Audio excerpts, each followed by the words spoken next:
All right, that gets us into the moment that we've been waiting for. I've been excited about it, our NRL preview. So we're going to do half the teams. We're doing all the non-Sydney teams this evening. So that's 8 teams, starting with the Brisbane Broncos. They came 9th last year. We were all around about that sort of in our prediction at the start of the year. They should have really finished in the top 8. A little bit of a capitulation. Lost 5 of their last 6 towards the end of the year. Yep. I suppose the big news for them was the signing of Reece Walsh coming back to Brisbane over from the Warriors. He's under a little bit of an injury cloud at the moment, I think, coming back from a head knock. So they're not sure if he's going to play next Friday night, given the games go ahead. Yes. And we spoke a few weeks ago about them getting big Marty Kapow into their middles. They've lost a few, although no real big names. Tyson Gamble was playing a bit for them, but he goes over to the Knights. Ryan James retired. Brenko Lee to the Dolphins. Jake Turpin, he goes to the Roosters. Thoughts you sort of semi-interested in Brisbane Broncos? A lot of off-field drama as well through the off-season. Pretty standard for Brisbane Rugby League. Yeah. I think, I said they'd finished 10th last year, and I've said the same. I think that's kind of where they are. Their team heavily relies on Adam Reynolds. Yeah, doesn't it? You can tell the games that he played last year, they're a different team. Yeah, exactly. And when he was injured, that was where they lost a lot of their games. Towards the end of the year, he wasn't playing a lot of those. So, that's kind of where they fall apart. Outside of that, they're pretty talented across the board. They're a Brisbane team. They're meant to be a premier club, so they're going to have talent. Walsh back is good for them. And Cobbo might play fullback in the interim. He did in the trial games. How good is he? He's a talent. Yeah, so. He's even better than he was last year, and he was pretty bloody good last year. Yeah. So I'm not sure what the long-term plan is there with Walsh and Cobbo, but we will have to see what Kevin Walters does. I think probably make or break year for Walters. He really needs to push them into the 8 another year outside of it, and his job might be in trouble, especially if Benny Ikin wants to head up Queensland Rugby League. So there could be a bit of a change in the guard there. So I think they're probably where they were last year. I just don't think they've moved too much. Yeah, health depending. If Adam Reynolds plays the whole year, I think they make that.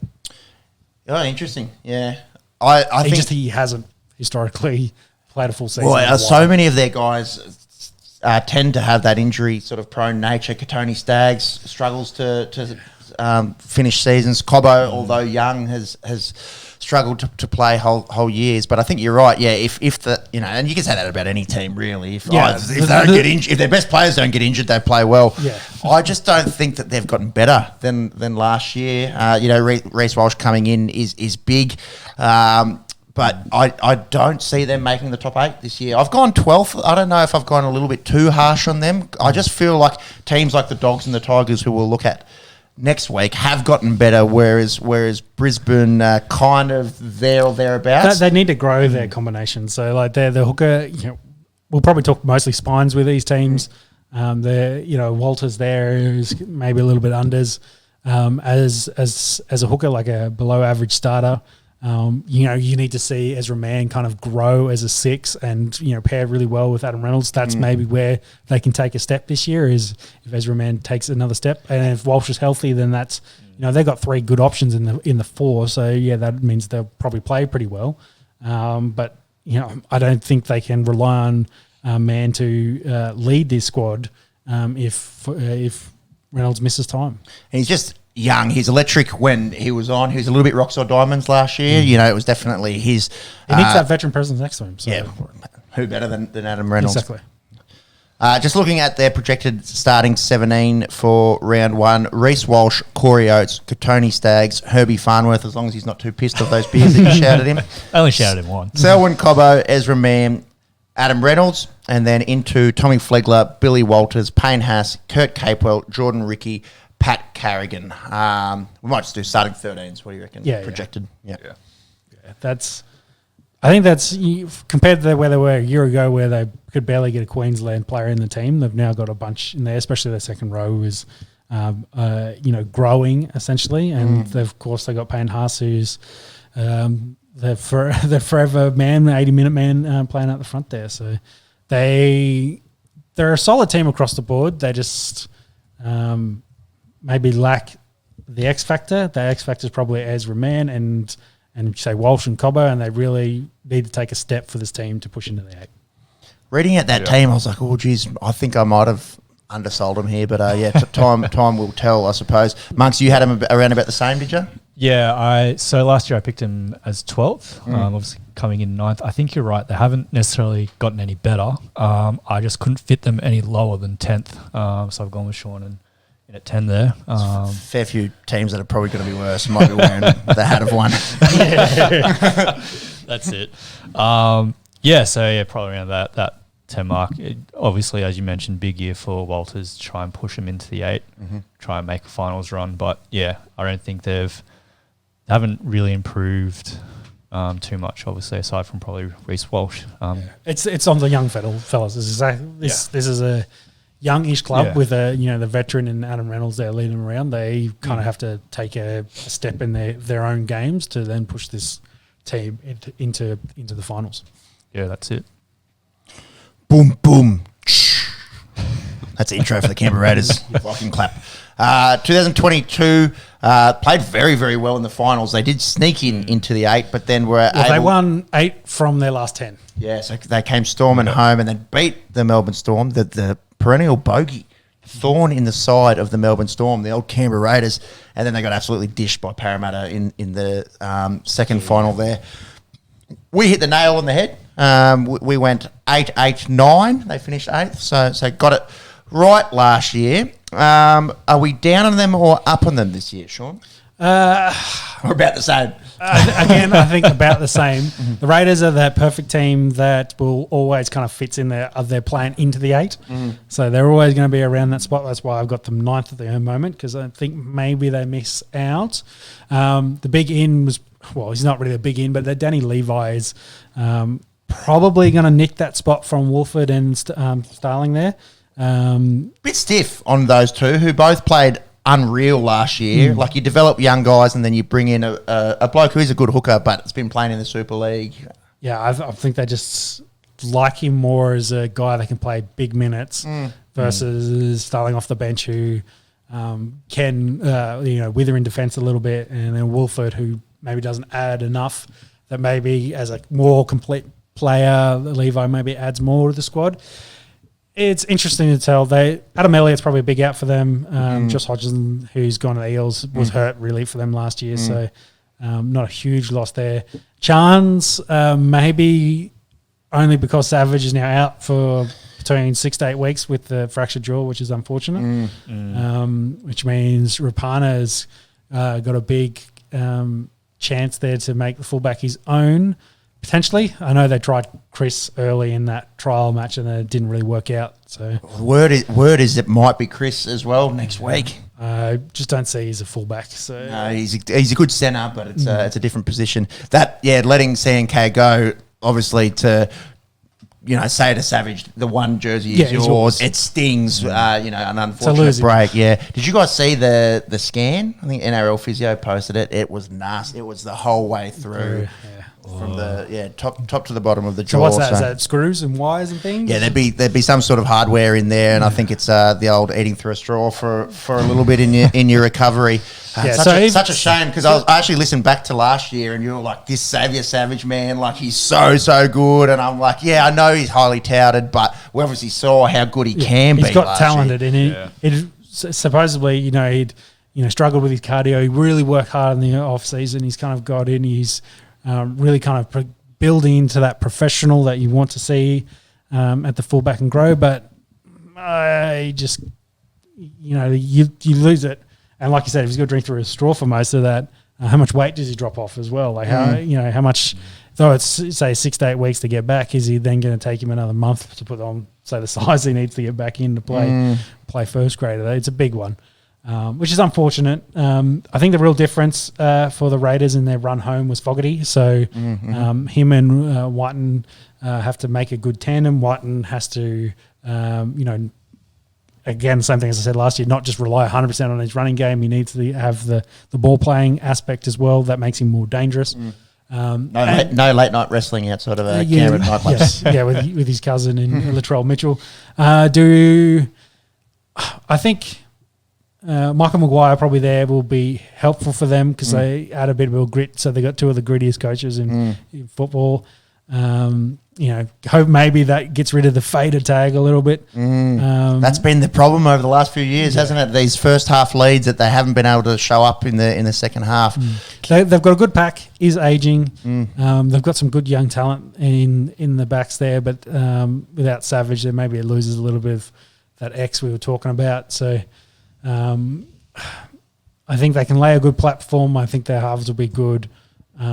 Maybe they struggle for points out of their backs. I think they're just kind of one of those teams that will probably win a lot of gritty games and will just be in the hunt come the last month or two of footy. Very much reminiscent of last year. Yeah, I've got them 10th. I think Savage out hurts. They outside of Levi, no really big name signings. They lose Elliott, Hodgson, CNK. I think they'll be pushing for the 8. Their pack on paper is really good. We'll go through that in a sec. You've got them a little bit lower. Yeah. Just looking at those outs, it's obviously a big hit to their team.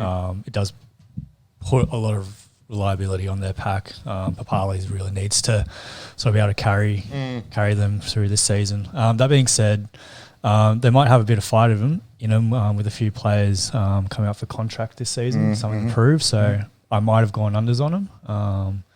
But yeah, it's hard. Like the faders tag is not something to really not look too far ahead of. So yeah. Their predicted round 1 team, according to NRL.com, is Rapana, Kotrick, Timoko, Chris, Smith, Shields, White and Fogarty, Papali'i, Levi, Gula, Young, Whitehead, Tarpanay. So that pack's pretty handy on paper. Spine's not half bad. He's going to play lock. He played in the front row most of last year. You reckon Gula goes to the bench and some sort of iteration of that? Yep. Sportsbet has them at $23 to win the whole thing. I don't know if we said Broncos. Broncos are 18s. The Dolphins. Is that going to be their call? Is that what everyone in the stadium is going to be doing that? So you'd want it. Yeah. It is now. Fuck the Viking clap off. Just get 18,000 people there at Redcliffe. Tell you what, we spoke about that stadium up there. That nice sort of balcony, having a schnitty and a schooner, watching the football, and then yelling out a big every time they go in. All right, the Dolphins. They still don't have a location attached to the name. They just are. Yeah, they're from the town of the. Can you find where the town of the is, Jimmy? I'm sure there would be one. I'm going to go Eastern Europe. There might be a the. Yeah, I'm feeling Germany or something like that. The will be the in the Germans. All right, $61. So Sportsbet has them equal last for. Who are they equal with? Newcastle. Ooh, interesting. You're a little bit higher on them. You reckon they might be sort of that next sort of tier off the cellar dwellers? Yeah, I think everyone's probably overhyping the fact that they're going to be bad the whole year. So they're just assuming that expansion club, they're just going to come in and suck. I think they've done a good job with getting a forward pack. Yes, it is maybe a little bit aging, but it's a veteran pack that knows how to play good rugby league. They've got arguably the greatest rugby league coach of all time coaching them. Yep. So I think they can win some games. I think they got a better roster in, say, that forward pack than some of those teams below them. And yes, they're probably going to get blown out by the Roosters and Penrith, etc. But I think they'll be competitive with those teams in the bottom 8, and I reckon they can jag some of those games because I think they'll be close. And I put a lot of steel and the Wayne Bennett factor that I think they could probably finish. I got them 13th. I think they could finish there. I'm going to respectfully disagree. I've got them with the spoon. Yes, agree that forward pack is pretty good, and bringing 3 guys across from the Melbourne Storm that know each other's game definitely helps. I think you have to judge a team off its spine, and I just don't see it there. You know, Hammer's going to have questions, playing fullback. He's a great centre, but also sort of missed time last year, and Scotty Drink sort of essentially took any sort of fullback role from him at the Cowboys. And then going into today's sort of yarn that Milf might be on the out. Yeah, well, he didn't train with the starting squad today. He was with training with the reserves off to the side. The chat is that he'll be dropped for the first round. But they do have huge raps on the young fella, Isaiah Katoa. And Sean O'Sullivan was good. He was good last year in an elite Penrith team. Yeah, that's the caveat, isn't it? Like, can you put any 7 around? You know, Isaiah Yeo and Dylan Edwards and Jerome Luai, and they go well. Yeah, and maybe, but then also Nathan Cleary's been pretty good. You can't shit on his ability. So no, yes, you're probably not getting Nathan in Sean O'Sullivan. But I'm going to go out on a limb and say you're definitely not getting Nathan Cleary. No, but I think he can do a job for them. So, and I think Wayne's really going to get stuck into them to try and steal them together as being like a hard, gritty football team. Maybe they don't score a whole bunch of points, but they, defense. The teams that played deep in the finals last year were the better defensive teams. So. If you can keep them out of your end zone and you will in your in goal, you will be competitive and be close. And I think if they can keep games close, they will jag a couple. So I don't think they're going to go on a 20? Is it 26 rounds? 26 or 24 with the buyers. 24. You go 0-24. Like I don't think. No, I think they'll win football games. I just don't think they're going to win too many. Yeah, I think they'll win enough to move up and not get the spoon. Monks, you've sort of sat on the fence between me and Sean. Yeah, literally that. Like, I mean, they've got a pretty good side. There's probably teams that I might think are below them. Just win a even 15. Well, that's not even. That's an odd 15. It's halfway between us. I'll pay that even. They might line up something like this with Hammer at 1, Jermaine Asako at 2, that Oliver Gildart, apparently pretty good. Then it could be Ewan Aiken or Brenko Lee in the centres. Edric Lee, seems Isaiah Katoa will play 6, Sean O'Sullivan 7, Jesse Bromwich, Jeremy Marshall-King over from the Dogs, Mark Nichols, the best-looking prop in the NRL, and then Felice Kafusi, Kenny Bromwich, and Tom Gilbert, who was very good last year for the Cowboys. A few other good sort of names, and Jared Wallace and Ray Stone coming off an ACL, so they'll give him a bit of Cody Nikorima there. Nikorima, pretty good utility. He'll come in and play 9 for him as well. Yeah, he could play 9. I wonder if Nikorima starts at 6 and let Katoa sort of just learn from them for a little bit. Potential. Find out next week.